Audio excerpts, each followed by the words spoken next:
Assalamualaikum warahmatullahi wabarakatuh. Izin memperkenalkan diri, nama saya Tiara Najla Layla dari Prodi S1 Kebidanan kelas 1A. Di sini saya akan membahas materi tentang diabetes. Apa sih diabetes itu? Diabetes merupakan penyakit metabolik kronis yang ditandai dengan peningkatan kadar glukosa darah atau gula darah yang seiring waktu menyebabkan kerusakan serius pada jantung, pembuluh darah, mata, ginjal, dan saraf. Selanjutnya, jenis-jenis diabetes.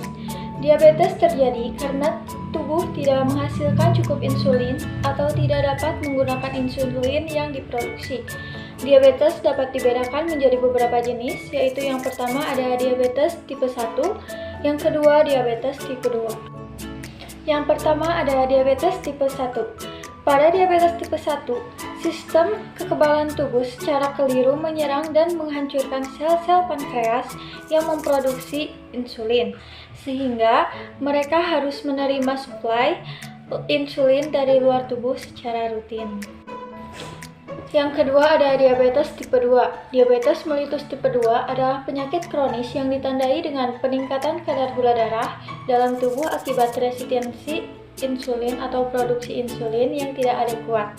Kondisi ini mempengaruhi cara tubuh menggunakan gula atau glukosa sebagai sumber energi.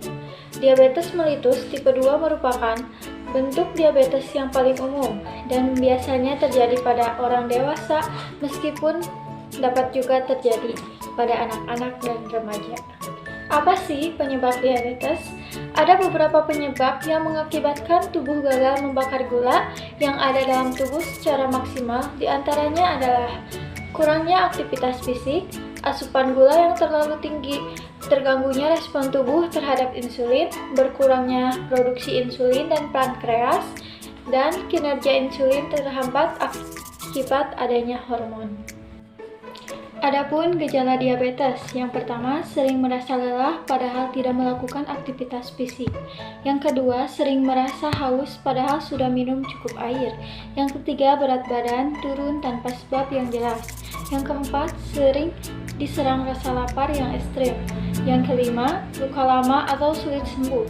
Yang keenam, pandangan kabur. Yang ketujuh, sering buang air kecil dan sering mengalami infeksi termasuk pada kulit, gusi, dan organ intim. Selanjutnya, faktor risiko diabetes pada diabetes tipe 1. Yang pertama ada faktor riwayat keluarga atau keturunan, yaitu ketika seseorang akan lebih memiliki risiko ketika terkena diabetes tipe 1 jika ada anggota keluarga yang mengidap penyakit yang sama, karena berhubungan dengan gen tertentu.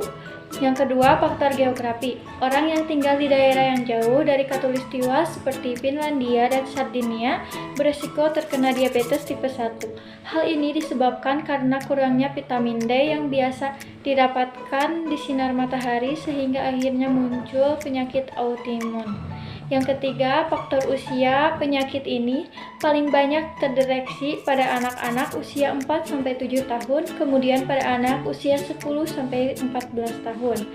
Yang kedua ada diabetes tipe 2. Yang pertama, berat badan berlebih atau obesitas. Yang kedua, distribusi lemak perut yang tinggi. Yang ketiga, gaya hidup tidak aktif dan jarang beraktivitas atau olahraga. Yang terakhir ada riwayat penyakit diabetes tipe 2 dalam keluarga. Bagaimana sih cara mencegah diabetes? Nah, yang pertama, mempertahankan berat badan ideal dengan mengkonsumsi makanan rendah lemak. Yang kedua, mengkonsumsi makanan tinggi serat seperti buah-buahan dan sayur-sayuran. Yang ketiga, mengurangi konsumsi makanan dan minuman manis. Yang keempat, berolahraga secara rutin, banyak melakukan aktivitas fisik. Yang kelima, mengurangi waktu duduk diam terlalu lama, seperti ketika menonton TV. Dan yang terakhir, menghindari atau berhenti merokok. Demikian materi yang dapat saya sampaikan. Mohon maaf apabila ada kesalahan. Terima kasih. Wassalamualaikum warahmatullahi wabarakatuh.